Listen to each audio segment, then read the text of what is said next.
She took a deep breath, letting the scent of rain and earth fill her lungs, and stepped forward into the fading light, ready for whatever came next, handing her a photo frame covered in mud.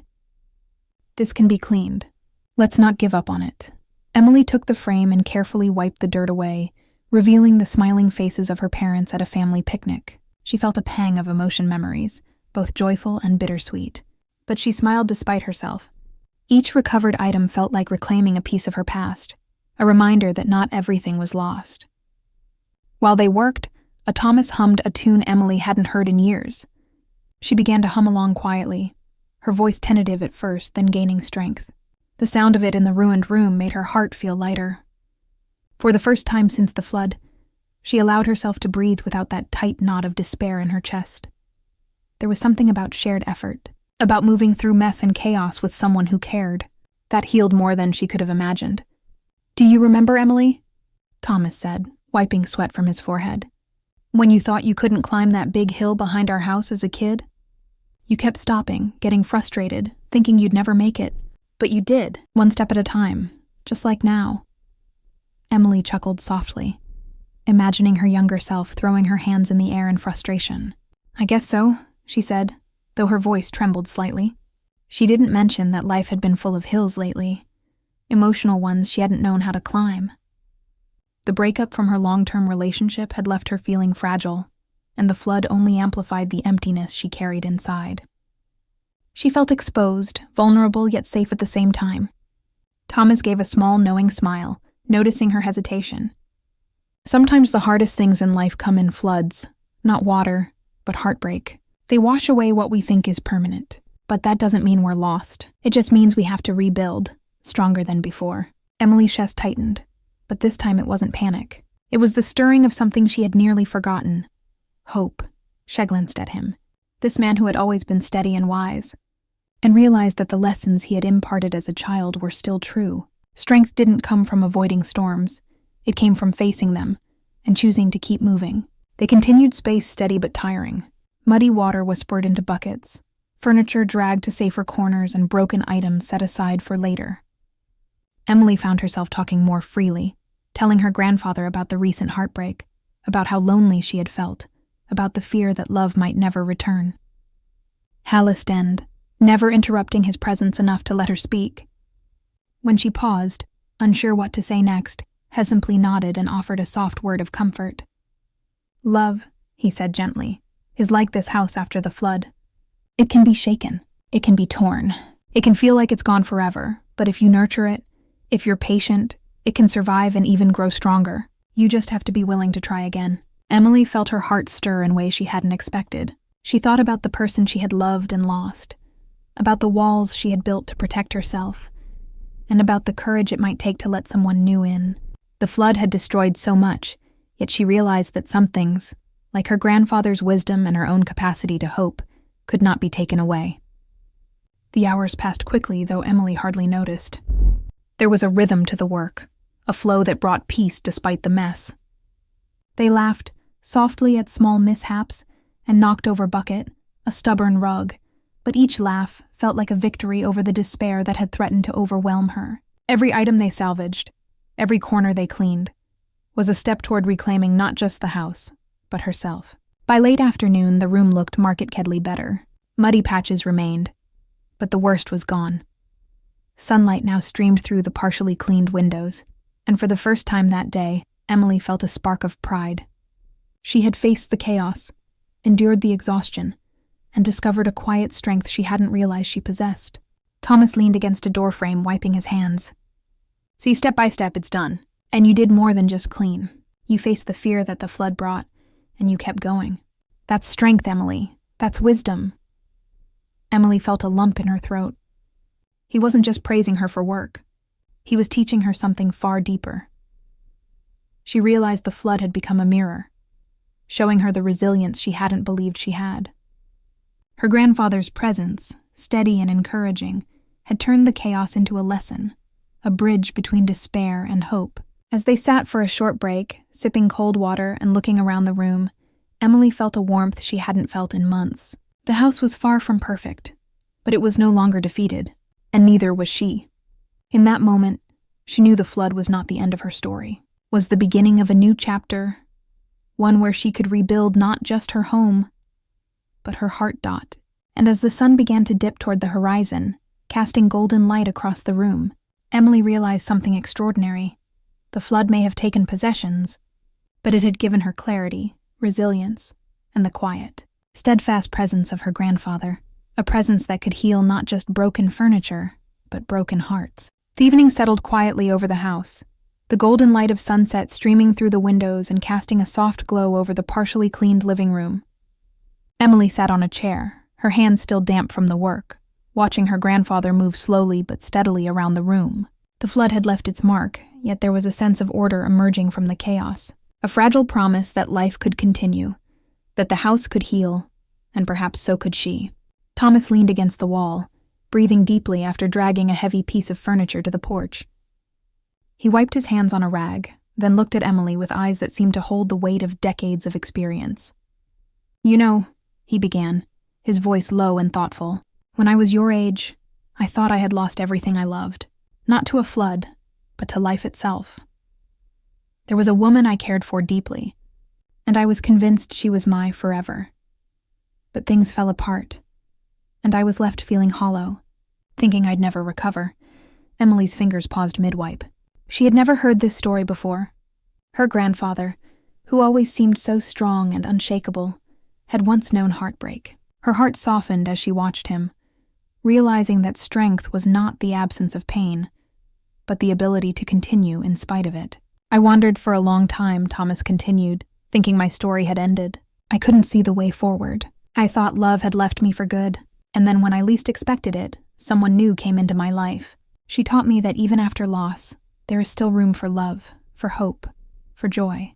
That lesson stayed with me for the rest of my life." Emily's chest felt tight. The words resonated deeply.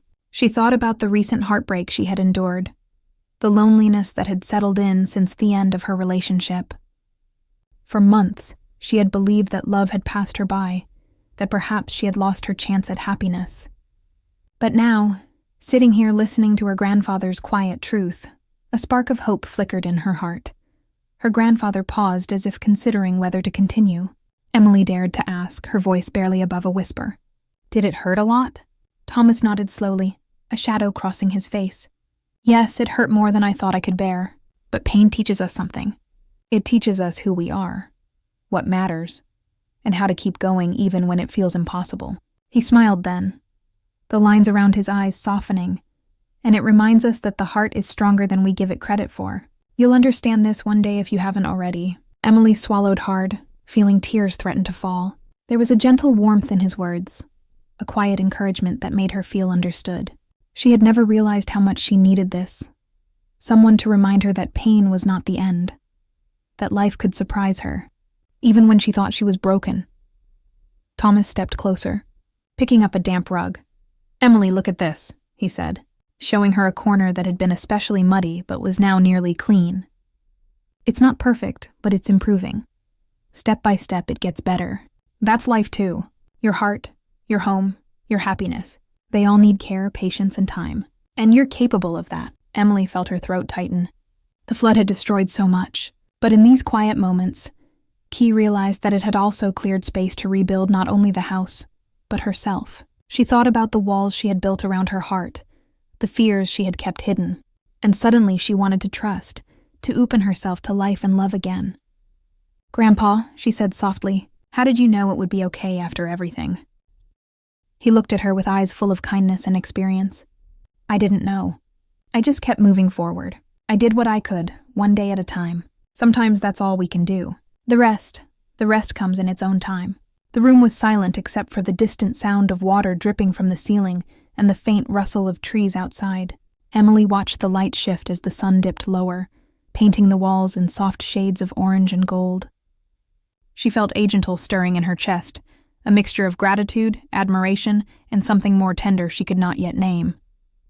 Her grandfather had always been a figure of strength, but now she saw him differently, not just as family, but as someone whose wisdom could guide her in ways she hadn't anticipated. She found herself thinking about the lessons hidden in the flood, in the heartbreak, and in this shared labor. The water had been destructive, but it had also stripped away pretense and revealed what truly mattered. Resilience, love, hope, and the bonds that carry us through the hardest times. Her grandfather's stories, his calm demeanor, and the quiet ways he offered support made her feel safe enough to imagine a future where happiness and love could return. "Emily," Thomas said, breaking her reverie, "don't let loss convince you that life is over. Storms, heartbreaks, floods, they all feel like the end. But endings are only beginnings in disguise. You have the power to rebuild, to recover, to find joy again. And when you do, you'll see the beauty of it, all the depth of your own heart, and the strength you never knew you had." She nodded, tears slipping down her cheeks silently. There was no shame in them. These were the tears of someone who had carried heavy burdens and was finally letting a little light in. Emily realized that she had been clinging to fear, to the idea that love and happiness were beyond her reach. But here, with her grandfather beside her, the walls around her heart began to feel less rigid, more willing to bend and let warmth in. The sun disappeared completely, leaving the room bathed in the soft glow of evening. Shadows danced across the floor as they continued their work side by side, moving furniture, cleaning surfaces, and salvaging memories. Each action, simple as it seemed, carried a weight of intention and care. Emily felt an unfamiliar but welcome courage rising inside Hertha. Courage to face not just the flood, but their own doubts, her own fears, and perhaps even the chance of new love. By the time they paused for a short rest, the living room was transformed. Not fully restored, but much of the destruction had been cleared, leaving a space that felt alive again. Emily looked at her grandfather with newfound respect and quiet awe. His presence was a steadying force, a reminder that even in moments of despair, wisdom, patience, and love could guide her forward. "Grandpa," she whispered almost to herself, "thank you for everything." Hesmeld softly, as if he had been expecting it, and said, "You've done the hard part. Emily, you've faced the storm and taken the first steps to rebuild. The rest, that's up to life, and you. But I promise the heart is resilient. It always finds its way." Emily leaned back, letting the weight of his words settle in. She felt a mix of exhaustion and peace, heartbreak and hope, and an unspoken sense that life, despite its floods and losses, still had beauty and love to offer. And as night settled over the house, she realized something important. The flood may have damaged her home, but it had also opened the door to healing, understanding, and perhaps a second chance at the heart she thought she had lost. Night had settled over the town, but inside Emily's house there was a quiet warmth. The flood had left its mark walls stained with mud, furniture still damp, and the air carrying the lingering scent of wet earth, but it no longer felt like defeat. Emily and her grandfather Thomas sat side by side on the porch, catching their breath after hours of hard work. The living room, though far from perfect, had been transformed. What once felt like ruin now carried hints of possibility, a space where life could be rebuilt piece by piece. Emily sipped her tea, feeling the warmth seep into her tired hands. She watched Thomas carefully folding a damp blanket, and a soft smile touched her lips. He moved with purpose, but there was also gentleness in every action. Quiet rhythm that seemed to calm her own restless thoughts. For the first time since the flood, she felt a sense of peace. The chaos of the day had faded, replaced by a calm clarity that reached deep inside her heart. "Grandpa," she began hesitantly, "how do you always know what to do, even when things seem impossible?" Thomas looked up, his eyes thoughtful. "I don't always know," he said softly, "but I've learned that when life feels overwhelming, you focus on what you can control, one small thing at a time. You can't undo what's lost, but you can choose how to respond. That's where strength comes from." Emily nodded, letting the words sink in. They resonated in ways deeper than she could have anticipated. She thought about the heartbreak she had endured recently, the way she had closed her heart to protect herself. For months she had believed that love and happiness were out of reach, and yet, here she was listening to her grandfather speak about resilience and hope, feeling the first stirrings of belief that she could open herself again. The porch was quiet, except for the distant sound of water dripping from a broken gutter and the occasional rustle of leaves in the night breeze. Emily leaned back, letting herself breathe for the first time in hours. She realized that the flood had not just damaged her home, had uncovered truths she hadn't been ready to see. Strength wasn't about never falling. It was about rising each time you did. Love wasn't about avoiding heartbreak. It was about being willing to trust again. Thomas glanced at her, reading the mix of emotions on her face. "You know, Emily," he said, his voice softer now, "when I was young, I thought I had lost my chance at love forever. I was heartbroken thinking life had nothing left for me. But life has a way of surprising us. And sometimes the things we think we've lost are waiting to return in new forms." Emily felt a warmth spread through her chest. His words reminded her of the courage it would take to trust again, to allow herself to love and be loved. She had been so afraid of disappointment that she hadn't realized hope could still exist within her. Now with her grandfather beside her, she felt the first gentle nudge of that hope. "I guess that's why you've always been so patient with me," she said quietly. "You know, life isn't always easy, but you help me see the way forward." Thomas smiled, a little tired but full of quiet pride. "You're learning, Emily, and that's the important part.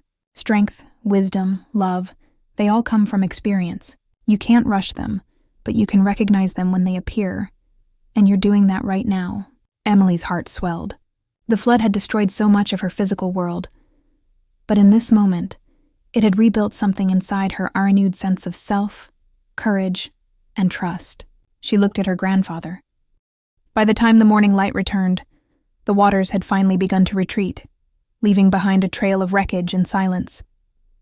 What was once her home now looked like something unrecognizable.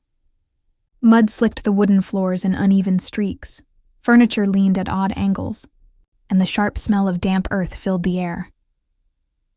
Emily stood motionless in the center of her living room, her eyes scanning the devastation and disbelief. Her favorite rug, the one she had bought after her first promotion, was buried under a layer of filth. The couch sagged under its own weight, soaked through and defeated. The bright yellow curtains she loved so much clung to the windows in heavy, dripping folds. Scattered across the floor were fragments of her life. Family photographs smeared with mud, torn pages from her journals, and small trinkets that once brought comfort. Now they looked fragile and forgotten. She tried to move, but her boots sank slightly into the wet carpet, making a soft, sucking sound. The weight of it all pressed down on her chest. For a long moment, she could only stand there, staring, until the stillness broke inside her. Her knees weakened, and she sank to the floor, running her fingers through the muddy water pooling near the coffee table. It wasn't just her home that had been ruined. It felt as though something inside her had been washed away too. Her sense of order, her small piece of safety, her peace. She thought of all the hours she had spent making this place hers, painting the walls, choosing the furniture, arranging it just right. Every detail had been a reflection of her effort, her independence. And now, in a single night, it had all been reduced to chaos. Tears welled up, hot and sudden, but she brushed them away with the back of her hand. Crying wouldn't change anything, and yet her hands still trembled, her breath still came unevenly. Then, over the hum of silence, she heard the faint, familiar crunch of boots against the soaked floorboards. Her grandfather Thomas had arrived. He looked smaller than she remembered. His back slightly stooped, his gray hair tousled from the wind, but there was still an unmistakable steadiness in the way he moved. In one hand he carried a battered bucket, in the other, a mop. His clothes were simple, his boots worn, but his eyes held the same quiet strength that had steadied her all her life. He paused at the doorway, surveying the wreckage without flinching. There was no trace of panic in his face, no despair, just quiet acknowledgement. Then he nodded once as if to say, "All right, this is what we're facing." "The water may have taken much, Emily," he said gently, setting down the bucket. "But it didn't take us, and that means we can rebuild." For a moment she only stared at him. His words felt impossibly calm against the chaos surrounding them. She wanted to believe him, but the room looked beyond saving. Still, something in his tone, that familiar, unshakable calm, stirred a small ember of hope inside her. Without another word, Thomas rolled up his sleeves and began moving through the mess. Slowly, methodically, he started lifting what he could. Books, soaked pillows, fallen frames. His hands, marked with age and labor, moved with surprising precision. Every action was deliberate, unhurried. He didn't waste time lamenting what was lost. He simply began. Emily watched him for a moment, unsure whether to join or just observe. But the quiet rhythm of his movement had a pull. It was steady, almost meditative. "Where do we even start?" she asked finally, her voice trembling, half from the cold, half from fear. Thomas looked up, meeting her eyes with a gentle smile. "One step at a time," he said. "Start with what can be saved. The rest can wait." So they began. Emily crouched to pick up a photo, one of her parents taken years ago, and carefully wiped the mud from its surface. Her grandfather carried a soaked armchair toward the porch, grunting softly but never complaining. Slowly, bit by bit, the chaos began to shift. There was comfort in the motion. It didn't erase the loss, but it made the space feel a little less unbearable. With every bucket of muddy water they emptied, with every piece of debris moved aside, the weight pressing on Emily's chest eased ever so slightly. She realized, as she worked, that the flood had destroyed more than just furniture and walls. It had shaken her sense of control, of safety, of certainty. But having her grandfather beside her made it all feel survivable, as though his quiet endurance had lent her some of his strength. As they worked, her mind drifted back to childhood, to storms she once found thrilling instead of terrifying. She remembered clutching Thomas's hand as rain poured down, his steady voice guiding her through puddles and mud. Back then it had been an adventure. Now it was a test. She looked at him now, older and slower, but still unbreakable, and the sight steadied her trembling hands. Hours passed, though neither of them kept track. Thomas began humming softly as he worked, an old tune she hadn't heard in years, one her grandmother used to sing. The sound filled the muddy house with something warm and familiar, almost holy. Emily found herself joining in, her voice shaky at first but growing stronger. The two of them worked in rhythm, the scrape of a mop, the slosh of a bucket, the low hum of melody weaving through it all. Each motion felt cleansing, as though they were washing away more than just the mud. They were rinsing out fear, exhaustion, heartbreak. As she scrubbed the floor, Emily's thoughts slipped, uninvited, to the man she had recently lost. The one who had promised to stay, then hadn't. That heartbreak had hollowed her out, left her wary and raw. And now, as she looked around at the ruin, she felt the echo of that loss, the same sense of something precious slipping away without warning. But then her eyes fell on Thomas again, calm, patient, quietly determined. He was proof that loss didn't mean the end. It could be weathered, endured, rebuilt from. She wondered if he could feel the storm inside her, just as clearly as the one that had swept through her home. The sun began to shift, spilling soft, golden light through the torn curtains. The ruined room glowed faintly, as if trying to remember what it once was. The mess was still everywhere, but within the chaos, there was a kind of rhythm now. Thomas cracked a small smile as he wrung out a mop. "If cleaning were an Olympic sport," he joked, "I think we'd qualify by now." Emily laughed, the sound surprising her. It was small, brief, but it felt like sunlight after days of rain. By late afternoon, the worst of it was done. Some furniture was beyond saving, but other things had survived. A few framed photos, a handful of books, a piece of her grandmother's quilt. Emily leaned against the doorway, sweat and mud streaking her face, and looked around. The room was battered but not defeated. Neither were they. Thomas sat nearby, rubbing his hands on an old towel. The silence between them was peaceful now, not heavy. "The house will take time to mend," he said finally, his voice low but certain. "But remember, Emily, storms don't define us. How we respond does." Her throat tightened, her eyes glistening. It wasn't just advice about the flood. It was about life, about heartbreak, about fear. She nodded, unable to speak, but he seemed to understand. As the sun lowered outside, streaking through the broken curtains, Emily looked around one last time.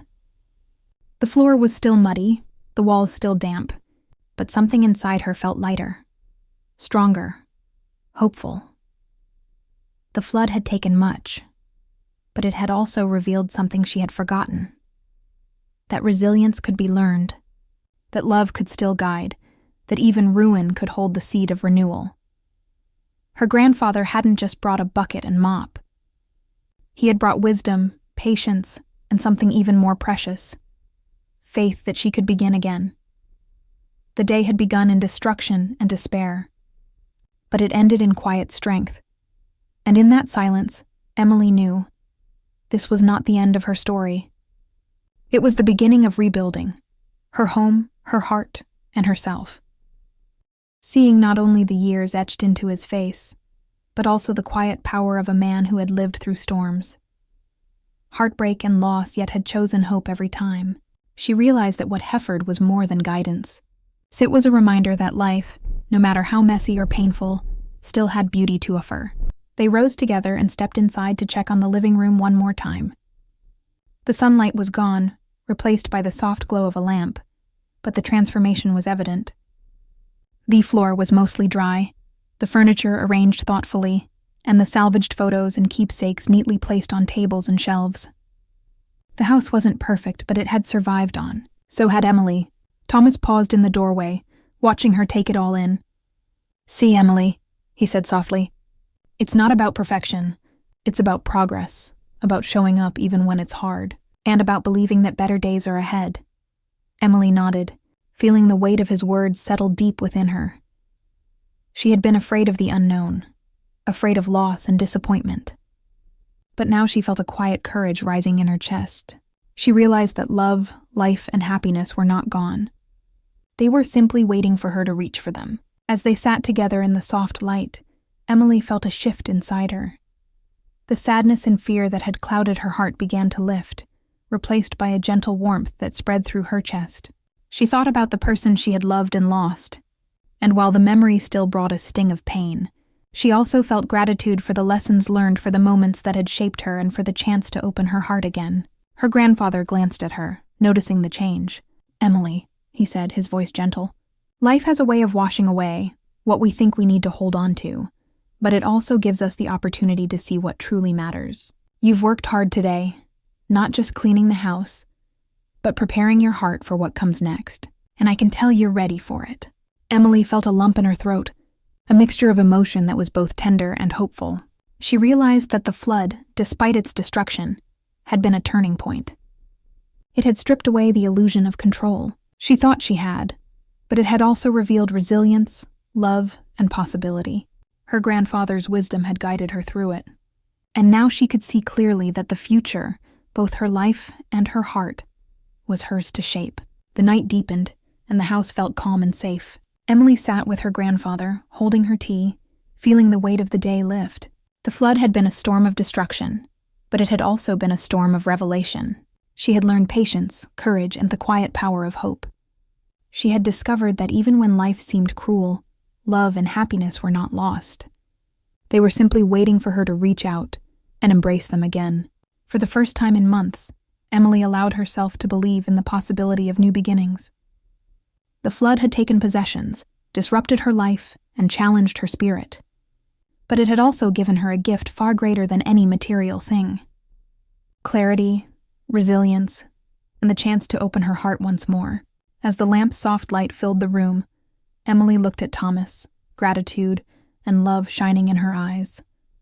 He returned her gaze, a gentle smile on his face, and in that quiet moment, words weren't necessary. She understood that life, love, and family were what mattered most, and that storms, no matter how fierce, could not take those away.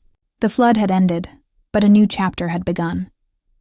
Emily knew the journey ahead would not always be easy, but with her grandfather's wisdom, her own courage, and the lessons she had learned that day, she felt ready. She could rebuild her home, and she could rebuild her heart, and perhaps in time she could find love again, not lost, but renewed, stronger, and full of possibility.